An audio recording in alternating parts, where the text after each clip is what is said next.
Aku tak takut. Nama saya Zahara. Saya teringat satu kes yang berlaku agak lama dahulu di Woodlands, Singapura. Saya tidak ingat nama tempat itu dengan tepat, tetapi ia terletak bertentangan dengan stadium dan kolam renang Woodlands. Pada masa itu, saya baru sahaja tamat pengajian dengan diploma dan bekerja sebagai jururawat di Hospital Tan Tock Seng. Saya teringat satu hari, saya membaca tajuk utama akhbar mengenai satu mayat yang rentung ditemui di atas bukit, bertentangan dengan stadium. Terdapat gambar menakutkan dalam akhbar itu, menunjukkan mayat hitam yang hangus, dengan kedua-dua tangan melengkung ke hadapan, dan kakinya juga bengkok, dikelilingi oleh pasukan forensik dan polis. Gambar itu sangat mengerikan, sehingga ia tersemat dalam ingatan saya. Walaupun bertahun-tahun telah berlalu, saya masih boleh mengingati gambar itu dengan jelas, termasuk seorang polis yang membongkok untuk memeriksa mayat tersebut. Saya membaca berita lanjut, dan ia melaporkan bahwa si mati ialah seorang lelaki Melayu. Saya tidak ingat namanya, tetapi kita panggil dia Adam. Menurut berita, jiran-jiran melaporkan melihat seseorang yang mereka sangka seorang wanita berjalan di laluan menuju ke bukit dengan membawa tin gas yang besar. Jiran mengatakan orang itu memakai niqab hitam yang menutup seluruh badan kecuali mata. Tidak lama selepas itu, mereka mendengar jeritan kuat, seperti seseorang sedang kesakitan yang amat sangat. Mereka juga melihat asap hitam besar naik dari puncak bukit, dan itulah ketika mereka membuat keputusan untuk melaporkan kejadian itu kepada polis. Pada mulanya, mereka menyangka seseorang coba membakar sesuatu di atas bukit itu. Di atas bukit itu terdapat taman yang cantik, di mana orang sering berjoging dan berbual. Apabila polis tiba di tempat kejadian, trek bomba juga kelihatan, dan pasukan penyelamat berlari ke atas bukit untuk memadamkan api. Ketika itulah mereka mendapati ia sebenarnya mayat yang sedang kosong, turut ditemui berhampiran mayat tersebut.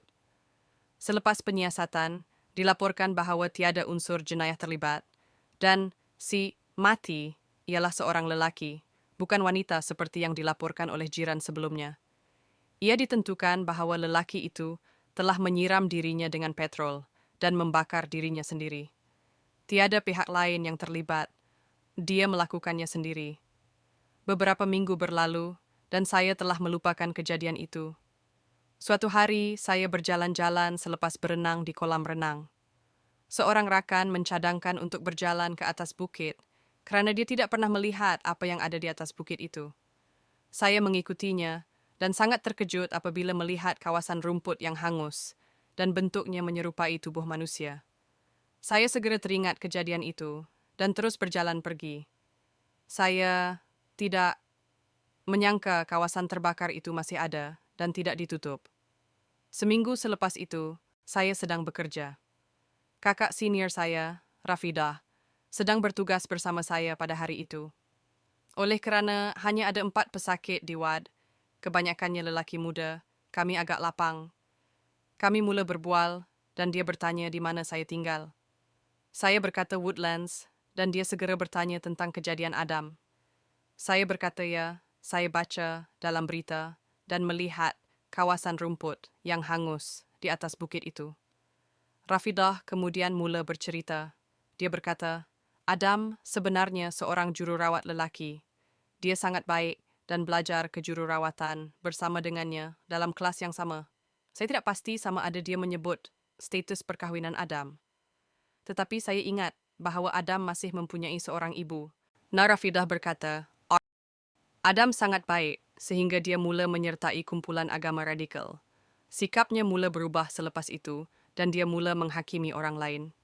Adam juga pernah memarahi Rafidah, memanggilnya kafir dan nama-nama lain, mengkritiknya atas perkara-perkara yang tidak diwajibkan oleh Islam. Tidak lama kemudian, Adam berhenti bekerja dan menggunakan wang simpanannya untuk membuka perniagaan komputer. Selepas setahun, perniagaan itu gagal, dan ini menambah tekanan kepada Adam yang menjadi semakin teruk. Dia mula memarahi ibunya, menjerit kepadanya, menuduhnya kafir dan melanggar ajaran Islam.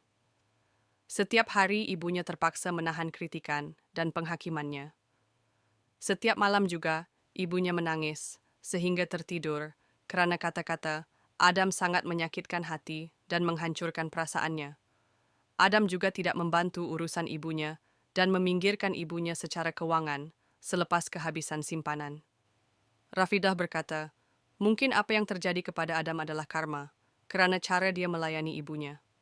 Setahun selepas itu, saya bertemu dengan sepupu saya, Radiah. Saya tahu Radiah dilahirkan dengan mata ketiga. Dia boleh melihat perkara yang biasanya kita tidak dapat lihat. Radiah menceritakan bagaimana dia dan kawannya pernah pergi ke atas bukit bertentangan stadium itu untuk duduk bersantai. Semasa mereka duduk di bangku berhampiran beberapa pokok, Radiah tiba-tiba dapat menghidu bau busuk yang sangat kuat sehingga membuatnya mual. Dia bertanya kepada kawannya, "Kau kentut ke?" Kawannya menafikan dan berkata, "Dia tidak bau apa-apa." Radiah berkata, "Baunya sangat busuk dan pekat. Kau tak bau apa-apa. Kau perlu periksa hidung kau." Radiah memerhatikan sekeliling untuk mencari dari mana bau itu datang. Mungkin ada haiwan mati, tetapi yang dia lihat hanyalah seorang wanita memakai niqab hitam panjang yang menutupi seluruh badan kecuali matanya. Wanita itu berdiri di belakang sebatang pokok sambil memandang mereka. Radiah dengan marah berkata, "Apa yang perempuan itu tengok-tengok? Ada apa yang nak ditengok di sini?" Dia merenung kembali wanita itu dan berkata, "Mungkin dia yang kentut." Dia memandang Radiah dengan wajah pelik dan berkata, "Tak ada sesiapa pun di sini, hanya kita berdua. Walaupun langit semakin gelap, masih cukup terang dan semuanya jelas." Kawannya berkata, "Tidak ada sesiapa di situ." Radiah tetap berkata, "Wanita itu ada," sambil menunjuk tepat ke arahnya, hanya kira-kira 3 meter jauhnya. Kawannya yang kini jelas, ketakutan terus berdiri dan menarik Radiah. Mereka saling berpandangan dan menyadari apa yang Radiah nampak bukan manusia. Mereka segera berlari turun secepat mungkin. Jiran-jiran di sekitar kawasan itu juga berkata, pada waktu malam, mereka masih boleh melihat bayang-bayang orang yang sama berjalan ke atas bukit itu, dan jeritan lelaki yang kuat kedengaran. Saya tidak tahu jika perkara ini masih berlaku sekarang.